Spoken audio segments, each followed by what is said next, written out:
मेरा नाम अर्नव है। मैं अच्छे खासे खाते पीते घर से बिलोंग करता था, क्योंकि मेरे पास अपना घर था, अपनी गाड़ी थी, ऐसी नौकरी थी कि हर महीने मेरे पास अच्छी रकम मेरे अकाउंट में आ जाया करती थी। घर में मेरे मम्मी पापा थे, मेरी बहन थी और मैं था। हमारा छोटा सा परिवार था और हमारी जिंदगी बहुत अच्छी गुजर रही थी। मेरी जिंदगी में कोई परेशानी नहीं थी। मेरे पापा मेरी शादी करवाना चाहते थे। वैसे तो शादी का शौक मेरी मम्मी को भी था, लेकिन मेरी मम्मी काफी समय से मेरे लिए एक ऐसी लड़की की तलाश कर रही थी जो बहुत स्पेशल हो, जो लंबी हो, खूबसूरत हो, गोरी हो, अमीर परिवार की हो, पढ़ी लिखी ज्यादा ना हो, मगर गृहस्थी को अच्छी तरह से संभालती हो। ऐसी लड़की मेरी मम्मी को अभी तक नहीं मिल रही थी। वो जहां भी जाती थी, लड़की देखने के लिए उसमें कोई ना कोई कमी निकालकर उसे रिजेक्ट कर दिया करती थी। मेरे पापा मम्मी की इन हरकतों से बहुत तंग आ गए थे। वो चाहते थे कि वो अपने जीते जी अपने बेटे की शादी देख ले, क्योंकि मेरे पापा हार्ट पेशेंट थे। उनकी तबीयत कभी भी खराब हो जाती थी। मम्मी इस बात को समझ नहीं पा रही थी। मेरी बहन अभी छोटी थी, पढ़ाई कर रही थी। इतनी भी छोटी नहीं थी, हाँ, लेकिन मुझसे उम्र में छोटी थी और जवान थी।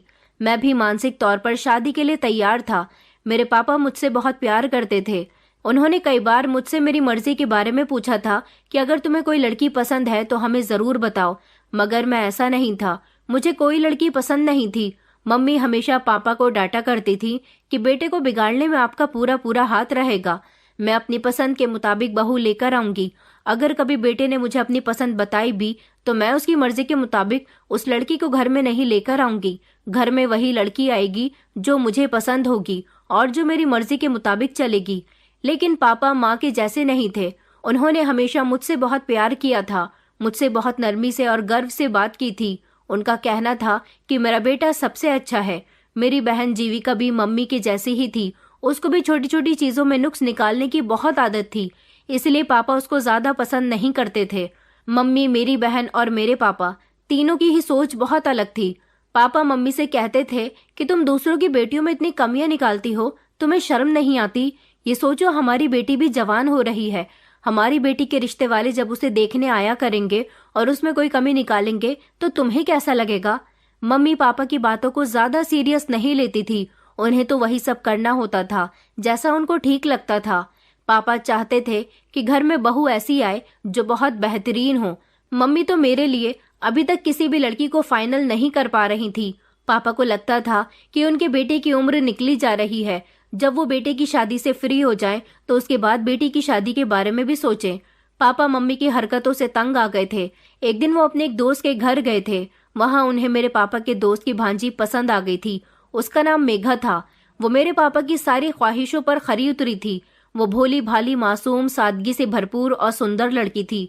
पापा ने अपने दोस्त से उनकी भांजी के बारे में बात की थी और कहा था कि मैं इस लड़की के लिए अपने बेटे का रिश्ता लेकर आना चाहता हूँ। पापा ने वहीं पर खामोशी से मेघा का फोटो खींच लिया था और वो फोटो लाकर जब उन्होंने घर में मेरी मम्मी और बहन को दिखाया तो उन दोनों के मुंह बन गए थे, क्योंकि वो लड़की बहुत सुंदर थी। मगर जब मम्मी को ये पता चला कि लड़की अच्छे परिवार से बिलोंग करती है तो मम्मी ने इस बात का अंदाजा लगा लिया कि ये लड़की घर का कोई काम काज नहीं करती होगी।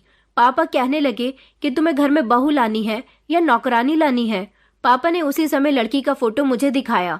मैंने पापा से कहा था कि जैसा आप लोगों को बेहतर लगे वैसा आप लोग कर लीजिए। वैसे लड़की अच्छी है, मुझे पसंद आई है। पापा कहने लगे कि श्रीवास्तव जी तो इसकी बहुत तारीफ कर रहे थे। आखिरकार उनकी भांजी तारीफ के लायक है। तुम्हारी मम्मी तो तुम्हारी शादी नहीं करेंगी। मुझे ही अपने बेटे के लिए कुछ सोचना होगा।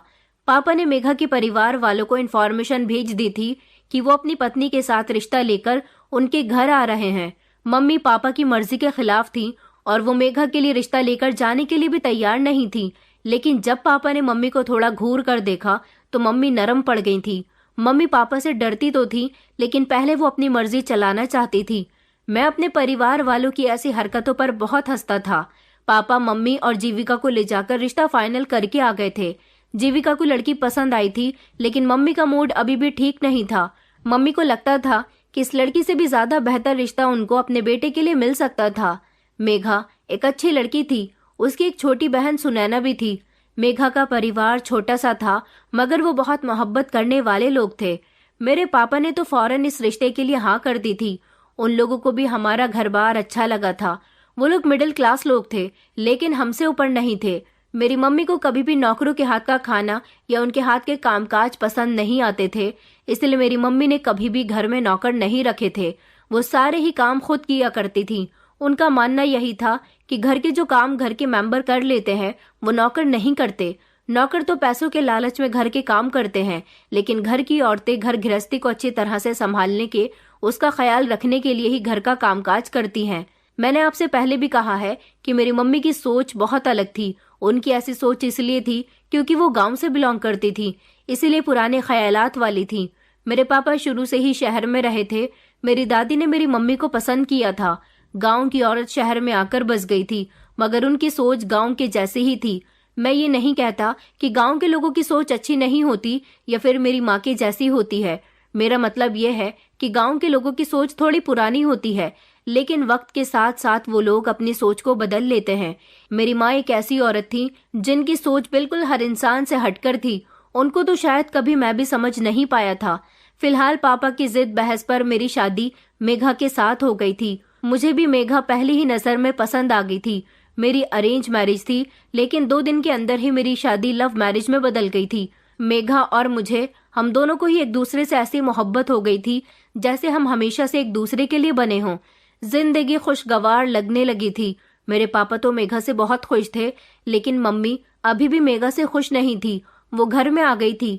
उसने अगले ही दिन से घर के सारे कामकाज संभाल लिए थे।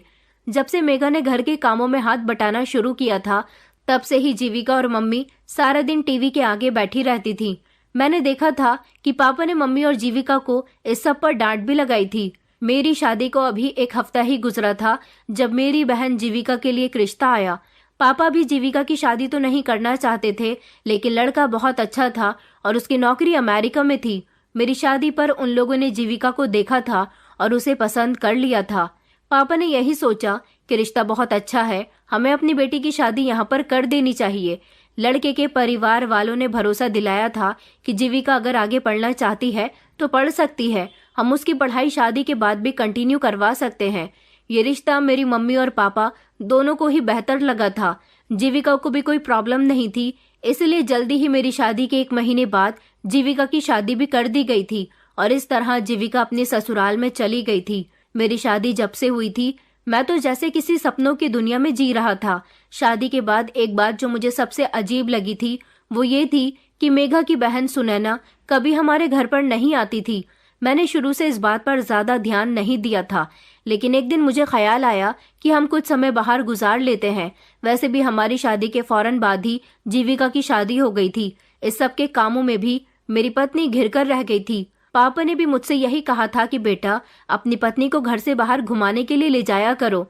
मैंने सोचा कि हम अपने साथ सुनैना को भी बाहर ले चलते हैं। मैंने इस बारे में मेघा से बात की। अगर जीविका घर में होती तो मैं जीविका को भी अपने साथ ले जाता, लेकिन वो तो शादी के बाद अमेरिका चली गई थी। मैंने मेघा से कहा कि हम कहीं जाने का प्रोग्राम बनाते हैं। यहाँ मुझे जीविका की कमी बहुत खल रही है। जीविका होती तो वो भी हमारे साथ चलती, लेकिन कोई बात नहीं, मेरी बहन हो या फिर तुम्हारी बहन, हम जीविका की जगह तुम्हारी बहन सुनैना को साथ ले चलते हैं। ये सुनकर मेघा के चेहरे पर एक अजीब सी घबराहट आ गई थी। उसने कहा, नहीं, मेघा को मम्मी पापा घर से निकलने की परमिशन नहीं देंगे। मैं हैरान रह गया। मैंने कहा, तुम्हारे घर वाले तो ऐसे नहीं है कि कहीं आने जाने पर रोक टोक करें, तो फिर तुम ऐसा क्यों कह रही हो? वो कहने लगी कि नहीं, हम लोग घूमने के लिए जा रहे हैं, हम नए कपल हैं, इसलिए मेरे मम्मी पापा उसे परमिशन ना दें। मैंने कहा, क्यों? वो भी तो जवान है, उसका भी तो दिल करता होगा बाहर जाने का। वो क्या सोचेगी कि उसकी एक ही जीजू है और उन्होंने उसे एक बार भी बुलाया तक नहीं। मेघा ने कुछ समय सोच कर कहा कि हाँ, दिल तो उसका भी करता है, लेकिन मम्मी पापा उसे कहीं नहीं जाने देते, क्योंकि उसकी तबीयत घर से निकलते ही बिगड़ जाती है। उसकी बातें मेरे दिल में अजीब से सवाल पैदा कर रही थी। उस दिन तो ये बात खत्म हो गई थी, लेकिन सुनैना को लेकर वो हमेशा उलझे हुए अंदाज में बात करती थी, जैसे वो कुछ छुपाना चाह रही हो। मगर मैंने अपनी सोचों को ज्यादा गहराई में ले जाने से परहेज किया था। मेरी शादीशुदा जिंदगी बहुत अच्छी चल रही थी। मेरी पत्नी मेरी मोहब्बत और खुशियों की वजह बन गई थी। मम्मी का बिहेवियर ना जाने क्यों मेरी पत्नी के साथ सख्त रहता था, लेकिन पापा उसको हमेशा बेटी की तरह प्यार करते थे। मेरी मम्मी सख्त बिहेवियर की तो शुरू से ही थी। ये बात मैंने पहले ही मेघा को बता दी थी कि वो मेरी मम्मी की किसी भी बात का बुरा ना माना करे। वो भले ही कड़क बिहेवियर की हैं, लेकिन दिल की बहुत अच्छी हैं। उसने कहा था कि आप फिक्र न करें, मुझे अपने घर के सदस्यों का दिल कैसे जीतना है यह मैं अच्छी तरह से जानती हूँ। मेरी पत्नी घर के सारे कामकाज किया करती थी। मैंने मम्मी को तो कई बार समझाने की कोशिश की थी, मम्मी मेघा बहुत अच्छी लड़की है, लेकिन मम्मी का कहना था कि तुम्हारी पत्नी चाहे जितनी अच्छी हो, मेरा एक ही बेटा है। मेरी ख्वाहिश थी कि मैं अपने बेटे की शादी अपनी मर्जी के मुताबिक करूं, मगर तुम्हारे पापा ने यहाँ भी अपनी चलाई और मेरी ये ख्वाहिश पूरी न होने दी। पापा मम्मी की बात पर मुझसे कहते थे कि बेटा, अपनी मम्मी की बातों पर ध्यान मत दिया करो, तुम अपनी पत्नी के साथ खुश रहो। मेरी मम्मी थी ही ऐसी, इसीलिए मैं उनकी बातों पर ज्यादा ध्यान नहीं देता था। मेरी जिंदगी अपनी पत्नी के साथ अच्छी चल रही थी। कुछ दिन इसी तरह से गुजर गए थे। एक शाम मेघा कुछ परेशान सी लग रही थी। मैंने वजह पूछी तो उसने टाल दिया, लेकिन उसके चेहरे पर कुछ ऐसा था जो जाहिर कर रहा था कि वो परेशान है। मैंने उससे आराम से कहा, मेघा, अगर कोई बात है तो मुझे बताओ, हम एक दूसरे के साथ हैं और इस तरह हर परेशानी का हल मिल सकता है। उसने थोड़ी देर खामोशी जाहिर की, फिर धीरे से बोली कि आप मुझसे वादा कीजिए कि जो मैं कहूंगी आप किसी से जाहिर नहीं करेंगे, यहाँ तक कि मम्मी पापा को भी कुछ नहीं बताएंगे। और उसके बाद उसने जो कुछ मुझे बताया, मैं हैरान रह गया था और साथ ही साथ अफसोस भी करने लगा था। मेघा ने मुझे बताया कि सुनैना के साथ कुछ ऐसा है जो मैं किसी से शेयर नहीं कर सकती। वो हमारी फैमिली का हिस्सा है, लेकिन इसके बारे में कुछ बातें ऐसी हैं जिन्हें हमने हमेशा छुपाया है।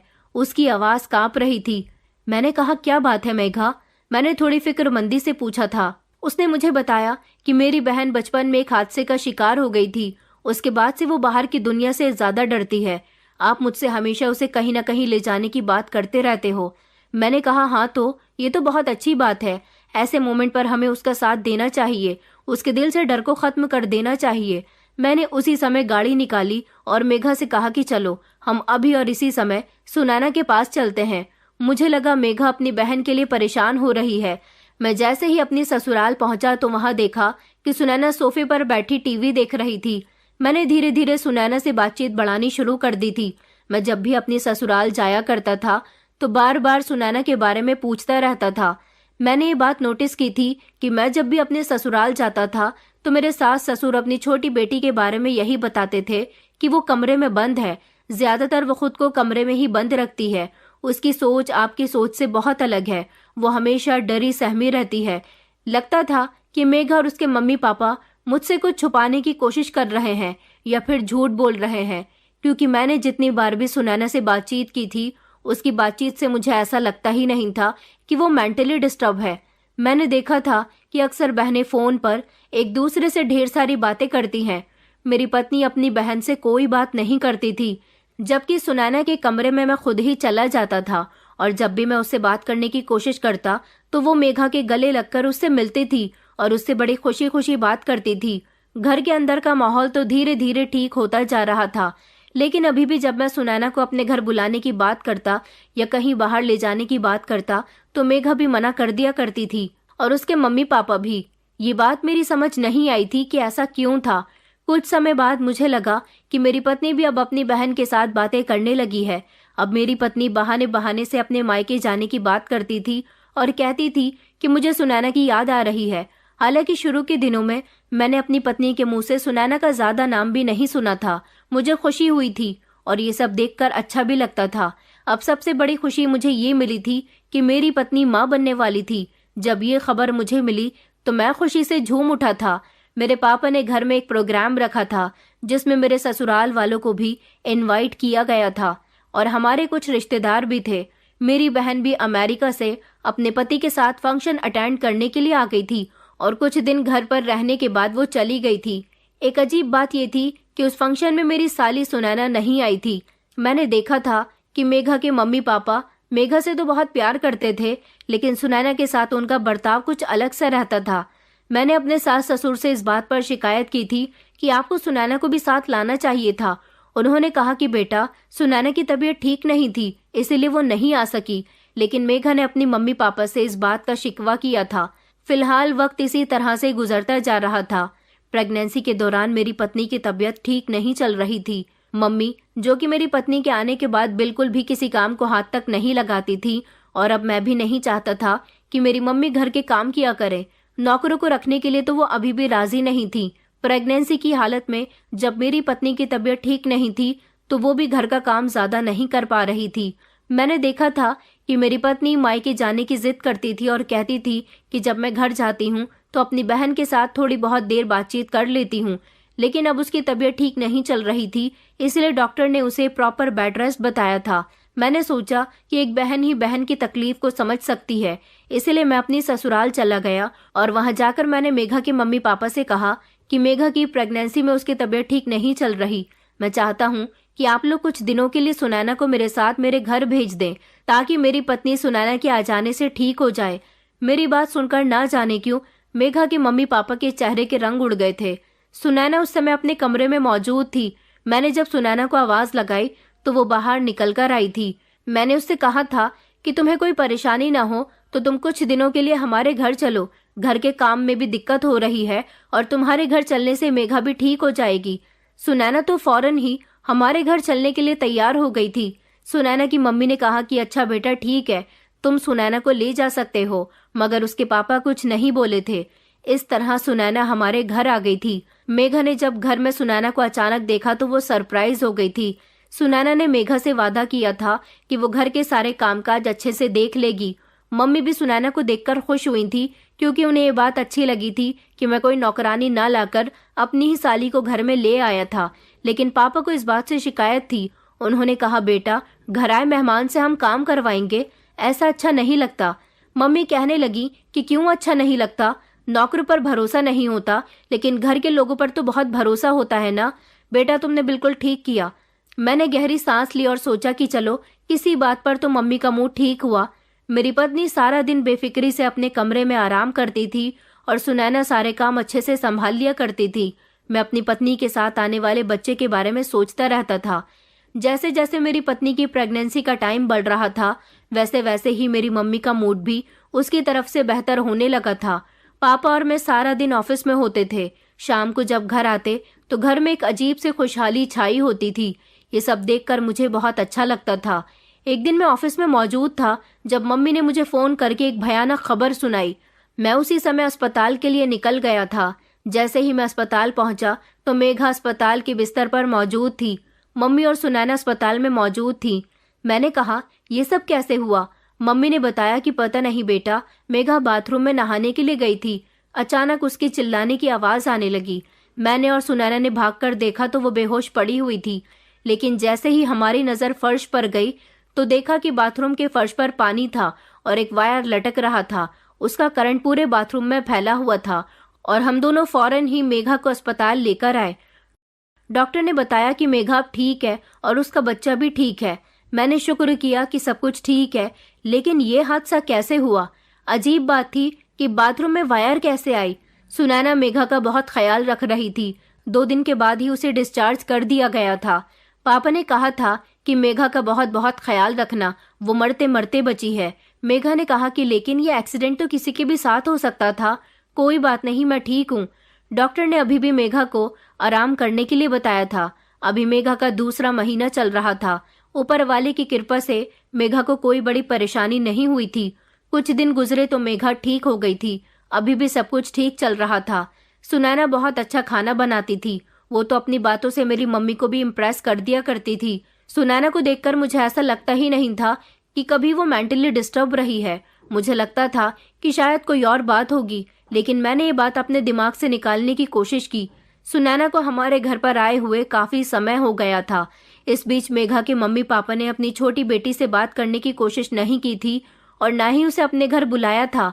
मेघा भी नहीं चाहती थी कि उसकी बहन अभी घर वापस जाए। सुनैना का कहना था कि जब तक मेरी दीदी की डिलीवरी नहीं हो जाती तब तक मैं यहाँ से नहीं जाऊंगी। मुझे खुशी थी कि वो हम सब लोगों का बहुत ख्याल रख रही थी। कुछ दिनों बाद एक और हादसा मेरी पत्नी के साथ हुआ। वो खाना खाने के बाद अपने कमरे में आराम करने के लिए गई थी। मामूली सी गर्मी थी, इसलिए उसने फैन का स्विच ऑन किया और वो बिस्तर पर सोने के लिए लेट गई थी। थोड़ी देर तक फैन चलता रहा और उसके बाद अचानक छत से नीचे गिर पड़ा। ये तो अच्छा हुआ कि फैन गिरने से पहले ही उस पर मेघा की नजर चली गई थी। वो फौरन ही बिस्तर से उतर गई और पंखा छत से बेड पर आ गिरा था। मेघा अगर बिस्तर पर मौजूद होती तो उसे काफी नुकसान पहुंच सकता था। जब मैं घर आया तो इस हादसे के बारे में मुझे सुनैना ने बताया।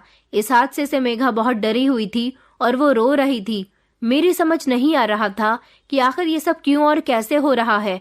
मैं बहुत परेशान बैठा हुआ था जब सुनैना मेरे लिए चाय लेकर आई और मेरे सामने आकर बैठ गई। वो कहने लगी कि जीजू क्या हुआ है, आप कुछ परेशान नजर आ रहे हैं। मैंने कहा हाँ, मैं परेशान हूँ और यही सोच रहा हूँ कि एक के बाद एक हादसा मेरी पत्नी के साथ क्यों हो रहा है। सुनैना कहने लगी कि जीजू बुरा मत मानना, मुझे तो ऐसा लगता है कि दीदी के साथ ये कोई हादसा नहीं बल्कि कोई जानबूझकर उसको नुकसान पहुंचाना चाहता है। मैंने झट से उसकी तरफ देखा तो वो घबरा गई। कहने लगी कि मेरा वो मतलब नहीं है, बस मुझे आपकी मम्मी का बर्ताव मेरी दीदी की तरफ से ठीक नहीं लगता। वो उनसे कुछ उखड़ी उखड़ी सी रहती हैं, ठीक से बात भी नहीं करती। मेरी खामोशी पर वो खामोश हो गई थी, लेकिन सुनैना की बात ने मेरे दिमाग में शक पैदा कर दिया था। मैं उसी समय मम्मी के कमरे में गया और मैंने मम्मी से कहा, मम्मी मुझे आपसे ऐसी उम्मीद नहीं थी, आपने मेरी पत्नी पर जानलेवा हमला करने की कोशिश की है। मेरी बात सुनकर मम्मी कहने लगी, बेटा तुम पागल हो गए हो क्या, मैं क्यों तुम्हारी पत्नी पर जानलेवा हमला करने की कोशिश करूंगी। मैंने कहा गलती सारी मेरी थी जो मैं आपकी नफरत मिटाने की कोशिश करने लगा। आपको तो शुरू से ही मेघा पसंद नहीं है, मेघा आपको पसंद नहीं है, आप शुरू से ही उसे एक्सेप्ट नहीं कर पाई हो, लेकिन अब जो आप कर रही हो ये बिल्कुल भी ठीक नहीं है। मम्मी मुझे चौंक कर देखने लगी, कहने लगी कि बेटा उसके साथ हादसे हो रहे हैं, तुम इसका जिम्मेदार मुझे क्यों ठहरा रहे हो। मैंने कहा यह हादसे नहीं बल्कि हमला है जो आप कर रही हो मेरी पत्नी पर, लेकिन मैं ये सब बर्दाश्त नहीं करूंगा। मेरी पत्नी माँ बनने वाली है, उसके और उसके बच्चे की जान को आपसे खतरा है। मेरी मम्मी ने तो जैसे अपने कानों को हाथ लगा लिया था और कहने लगी कि बेटा मैं सख्त जरूर हूँ, मगर मैं तुम्हारी पत्नी को मारने के बारे में कभी सोच भी नहीं सकती। मैंने कहा मुझे कुछ करना ही होगा, पापा घर आएंगे तो मैं उनसे इस बारे में बात करूंगा। मम्मी मेरी इस बात पर बहुत डर गई थी। उन्होंने कहा बेटा तुम मुझे गलत समझ रहे हो, अब तो मैं मेघा से कुछ भी नहीं कहती। मैंने मम्मी की एक न सुनी और मैं कमरे से निकल आया था। मैंने सोच लिया था कि मैं पापा से बात करूंगा कि जब तक मेघा की डिलीवरी नहीं हो जाती तब तक हम कहीं और रह लेंगे, क्योंकि मैं अपनी पत्नी की जान को और खतरे में नहीं डाल सकता था। सुनैना ठीक कह रही थी, ये सब जरूर मेरी मम्मी कर सकती हैं, क्योंकि मेरी मम्मी मेघा को पसंद नहीं करती थी। मेघा को तो मैंने समझा बुझाकर सुला दिया था, लेकिन मुझे भूख लग रही थी। मैंने सोचा कि मैं सुनैना के कमरे में जाकर उससे बोल देता हूँ। जैसे ही मैं सुनैना के कमरे में गया मैंने देखा कि जमीन पर एक साइड में उसके गले की चेन पड़ी हुई है और सुनैना बाथरूम में है, क्योंकि बाथरूम से पानी की आवाज आ रही थी। मैं चेन उठाकर ड्रेसिंग की तरफ बढ़ा। मैंने सोचा कि मैं ड्रेसिंग की ड्रॉ में से रख देता हूँ। मैंने ड्रॉ खोली और चेन को उसमें डाल दिया। ड्रॉ बंद करके जैसे ही मैं पीछे पलटा मुझे अचानक दोबारा से ड्रॉ खोलनी पड़ गई, क्योंकि मेरी नजर ड्रॉ में पड़े स्क्रू पर गई थी। इस ड्रेसिंग की ड्रॉ में सुनैना के मेकअप का सामान और जरूरी सामान रखा हुआ था। मैंने वो स्क्रू अपने हाथ में लिया, फिर मैं सारी कड़ियां आपस में जोड़ने बैठ गया। मैं सुनैना के कमरे से बाहर निकल आया था। क्या मेरी पत्नी को मारने की कोशिश सुनैना कर रही थी? अगर नहीं तो फिर हमारे कमरे के फैन के स्क्रू सुनैना की ड्रेसिंग की ड्रॉ में क्या कर रहे थे? और मैं सोच रहा था कि ये सब मेरी मम्मी कर रही है, और ये बात भी तो मेरे दिमाग में सुनैना ने ही डाली थी। शुरू से ही सुनैना के बारे में मैंने कुछ अजीब अजीब सी बातें सुनी हैं, लेकिन अब मुझे कुछ न कुछ करना था। ये जानना था कि आखिर हमारे घर में हो क्या रहा है। मैं सुनैना के कमरे से निकल ही रहा था जब अचानक पापा ने मुझे रोक लिया और मैंने अपनी परेशानी के बारे में सब कुछ पापा को बता दिया। अगले दिन मैं अपनी मम्मी से बहुत नाराज था और मैं सारी नाराजगी सबके सामने जाहिर कर रहा था। मेघा मुझे बार बार समझा रही थी, ये बात ठीक है कि मेरे साथ 2 बार ये सब कुछ हो चुका है, लेकिन आपको मम्मी पर शक नहीं करना चाहिए। मैंने कहा अच्छा ठीक है मेघा, मैं किसी पर कोई शक नहीं कर रहा, तुम बस अपना ख्याल रखो। मैं उन दिनों ऑफिस भी नहीं जा रहा था। मैंने सुनैना की तरफ से भी अपना मूड ठीक रखा था। आज मुझे मेघा को चेकअप के लिए लेकर जाना था। सुनैना ने कहा कि मैं आप सब लोगों के लिए मूंग की दाल का हलवा बना रही हूँ, उसको खाने के बाद ही आप में से कोई भी कहीं जाएगा। मैंने खुशी खुशी कहा कि मूंग की दाल का हलवा तो मुझे बहुत पसंद है, चलो हम तभी जाएंगे जब तुम हलवा बनाकर तैयार कर लोगी और हमें खिला दोगी। और दोपहर के खाने का समय भी हो रहा था। जिस दिन से सुनैना हमारे घर में आई थी उस दिन से वही हम सब के लिए खाना बना रही थी, लेकिन जब से मुझे उस पर शक हुआ था तब से मैंने उस पर अपनी नजर रखनी शुरू कर दी थी। उस दिन भी जब वो किचन में खड़ी मूंग की दाल का हलवा बना रही थी तब मैंने उसे उसके कमरे से एक छोटी सी शीशी ले जाते हुए देखा था। मुझे लगा कि शायद इस शीशी में कुछ ना कुछ गड़बड़ है, इसलिए मैंने उसी के जैसी एक और शीशी का बंदोबस्त किया और उसे बातों में लगाया था कि उसका ध्यान भटक जाए। उस शीशी को उसने डर की वजह से बर्तनों के पीछे छुपा दिया था। मैंने बहाने से उसे किचन से बाहर बुलाया। उसका ध्यान जैसे ही काम में लगा, मैं किचन में गया और मैंने उस शीशी को बदल दिया। अब मेरा शक यकीन में बदल चुका था, क्योंकि ये छोटी सी शीशी कोई मामूली शीशी नहीं थी, बल्कि ये नींद की दवाई थी। मैं समझ गया था कि सुनैना जरूर इस दवाई का इस्तेमाल हलवा बनाने में करेगी। क्या वो हम सबको बेहोश करना चाहती थी? मैंने जिस तरह उस पर अपनी कड़ी नजर रखी हुई थी, उस हिसाब से मुझे उसके बारे में धीरे धीरे सच पता चलने लगा था। लेकिन वो ऐसा क्यों कर रही थी, यह अभी तक मुझे नहीं पता चला था। इसलिए जैसा वो करना चाह रही थी, मैंने उसको वैसा ही करने दिया। साथ ही मम्मी पापा को और मेघा को भी बता दिया कि जैसा मैं कहता हूँ ठीक वैसा ही करना। मेघा को मेरी बात समझ नहीं आई थी, लेकिन मैंने उससे कहा था कि इंतजार करो, सारी सच्चाई खुद तुम्हारे सामने आ जाएगी। जब हम लोग दोपहर का खाना खाने बैठे तो उसके बाद सुनैना हम सब के लिए मूंग दाल का हलवा लेकर आई थी। हमने उसके हाथ का बना हुआ मूंग दाल का हलवा जैसे ही टेस्ट किया तो तारीफ करनी शुरू कर दी कि हाँ, हलवा सच में बहुत टेस्टी है। ये बात सुनकर सुनैना खूब खुश हो रही थी, लेकिन हलवा खाने के थोड़ी ही देर के बाद एक एक करके हम चारों बेहोश होने लगे। हमारे साथ बैठकर सुनैना ने ना तो खाना खाया था और ना ही हलवा टेस्ट किया था। उसने कहा था कि मैं बाद में खा लूंगी।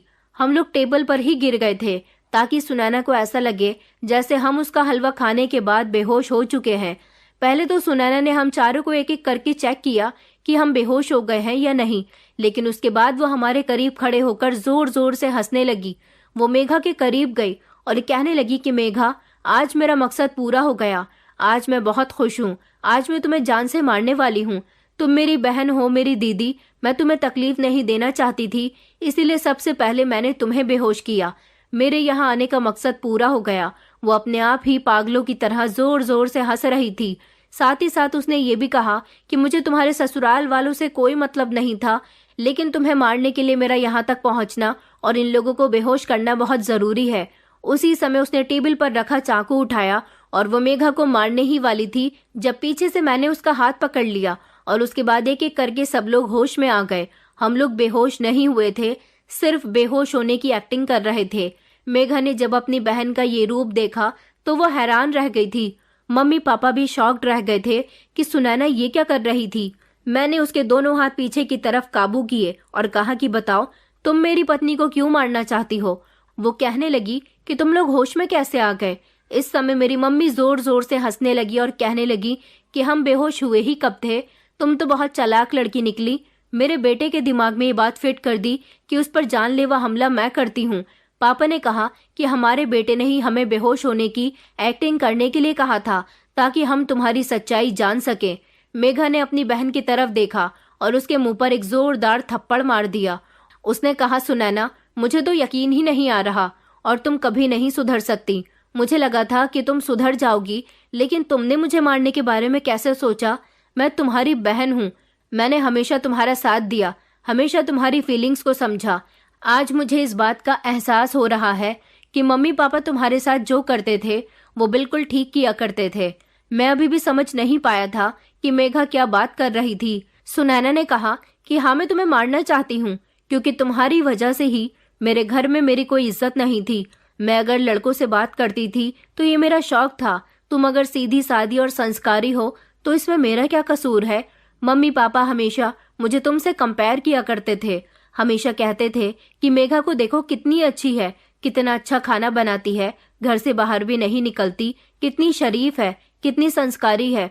मगर मेरी सोच तुमसे बिल्कुल अलग थी। मम्मी पापा ने ये कभी क्यों नहीं समझा कि 5 उंगलियां बराबर नहीं होती।